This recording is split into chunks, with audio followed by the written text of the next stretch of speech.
வணக்கம் ஃப்ரெண்ட்ஸ். இன்றைக்கி நான் இன்னும் ஒரு வர ரெசிபியோடு தான் உங்களை சந்திக்கிறேன். இன்றைக்கி உங்களோட நான் பகிர்ந்து கொள்ள இருக்கிற ரெசிபி புடலங்காயில் எப்படி வர செய்கிறதுன்று தான் நான் செய்து காட்ட போகிறேன். ஒவ்வொரு விதமாக செய்வினம். நான் செய்கிற முறையை நான் உங்களோட ஷேர் பண்ணலாம்னு இருக்கிறேன். புடலங்காய் அதாவது ஆங்கிலத்தில் ஸ்னேக் கார்டன்னு சொல்லுவினோம். அதில் இப்போ ஒரு பாதி அளவு தான் நான் எடுத்திருக்கிறேன். அதில் வெளியில் பார்த்திங்களா இப்படி ஒரு வெள்ளையான தோல் ஒன்று இருக்கும். அதை நாங்கள் மெதுவாக இப்படியே கத்தியால் இப்படியே இதண்டு எடுத்துக்கொள்ள வேணும். அதை நீக்கிட்டு கழுவிட்டு உள்ளுக்கும் நான் எல்லாம் க்ளீன் பண்ணி எடுத்து வச்சிருக்கிறேன். பாதியாக வெட்டி போட்டு நான் ஒவ்வொன்றையும் திருப்பியும் 3 துண்டுகளாக நீள வாக்கில் 3 துண்டுகளாக வெட்டி போட்டு நான் இதை இப்போ சின்ன அரிந்து வைக்க போகிறேன். இதில் புடலங்காய் சின்ன துண்டுகளாக வெட்டி வச்சிருக்கிறேன். இந்த அளவில் நான் வெட்டியிருக்கிறேன். மற்றது தேங்காய் பூ, கருவேப்பிலை, வெங்காயம், செத்தல் மிளகாய், கடுகு, சீரகம், மஞ்சள், உப்பு, அதோட பச்சை பயிறு வறுத்தது கொஞ்சம் எடுத்து வச்சிருக்கிறேன். உண்மையாகவே இந்த பயறு தான் இந்த வரைக்கே சுவையை கூட்ட போது. நீங்களும் ஒருக்கா இதை இந்த முறைப்படி செய்து பாருங்கோ. வாங்க இப்போ என்ன மாதிரி செய்யலாம்னு காட்டுறேன். எப்பவும் வர செய்யக்குள்ள அடுப்பை லோ ஓ மீடியம் ஹீட்டில் வச்சுருங்கோ.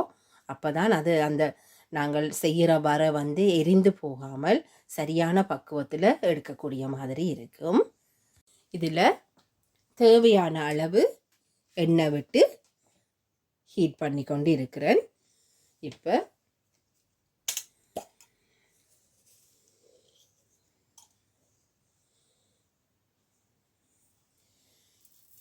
கடுகு கொஞ்சம்,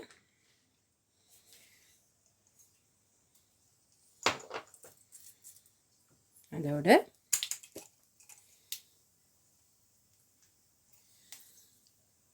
பெருஞ்சீரகம்,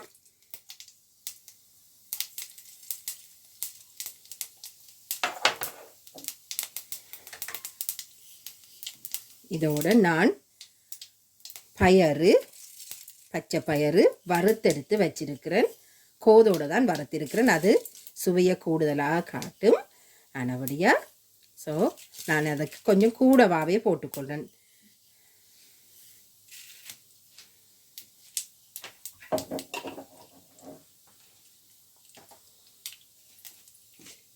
இந்த பயறு வறுத்த பயறுன்றபடியாக அதிக நேரம் நீங்கள் வெயிட் பண்ண தேவையில்லை. சாதுவான கலர் மாறவே நீங்கள் வெங்காயம், செத்தல் மிளகாய் எல்லாம் சேர்த்து கொள்ளலாம். இந்த வர செய்கிறதுன்ற ஸ்பெஷல் நீங்கள் போடுற அந்த மொங் டால் தான் அதில் இம்பார்ட்டனும் அதில் டேஸ்ட்டை கூட்டுறதும் அதுவாக தான் இருக்கும்.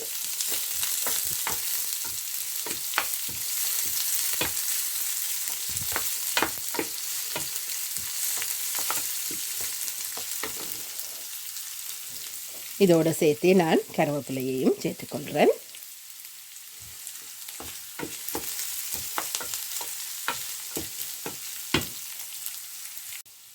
மற்ற வரைகள் செய்கிறது மாதிரி வெங்காயம் அந்த கண்ணாடி மாதிரி வரும் வரையும் வெயிட் பண்ண தேவையில்லை. ஏனெண்டா எங்களுக்கு நாங்கள் போட போகிற அந்த புடலங்காய் கொஞ்சம் அவிந்து வர வேணும். அதுக்காக நான் இப்போ இந்த புடலங்காயையும் இதோட சேர்த்து விடுறேன்.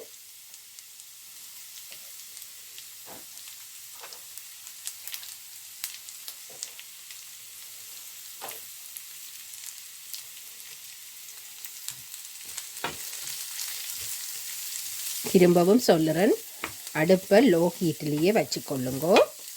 அவிய வேணுமென்றதுக்காக நீங்கள் அந்த ஹீட்டை கூட்டி போடாதீங்க.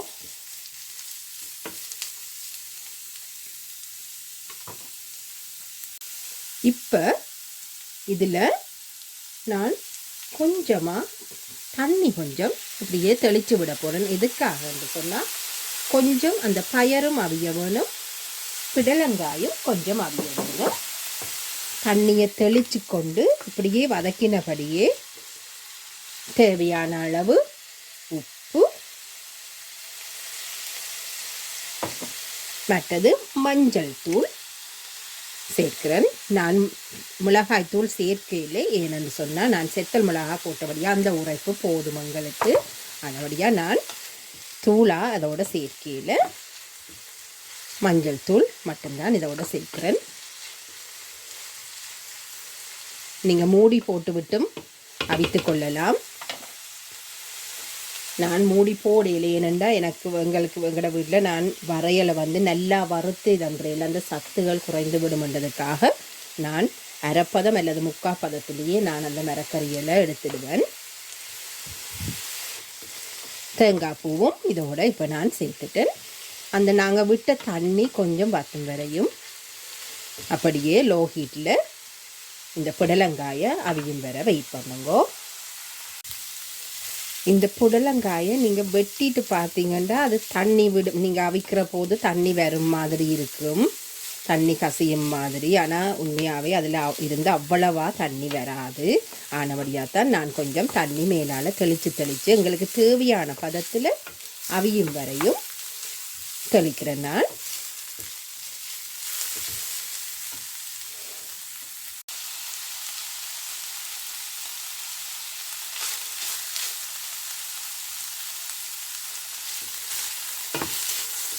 என்ன கேட்டிங்கன்னா நான் சொல்லுவேன், இந்த வரையோடையே நல்ல சுட சுட சோறோ அல்லது வெண்பொங்கலோ இருந்தால் சாப்பிட்டுட்டு பேசாமல் போயிடலாம். அப்படி சுவையாக இருக்கும். ஏனென்று சொன்னால் அந்த நாங்கள் பயரும் சேர்க்கிறதால. நீங்களும் உங்களோட வீட்டில் இப்படி ஒரு வித்தியாசமான முறையில் செய்து பாருங்கோ. உங்களோட குடும்பத்தினர் எல்லோருமே விரும்பி சாப்பிடுவார்கள். வாசனை நல்லாக வருது இதிலிருந்து. இப்போ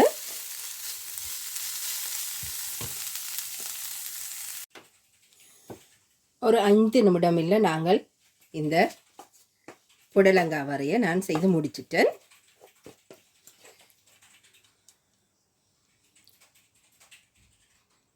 பாருங்க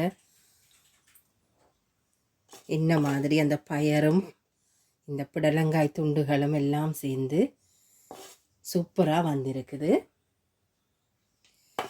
நீங்களும் செய்து பாருங்கோ. மீண்டும் இன்னொரு வீடியோவில் சந்திக்கிற வரைக்கும் Thank you. Bye.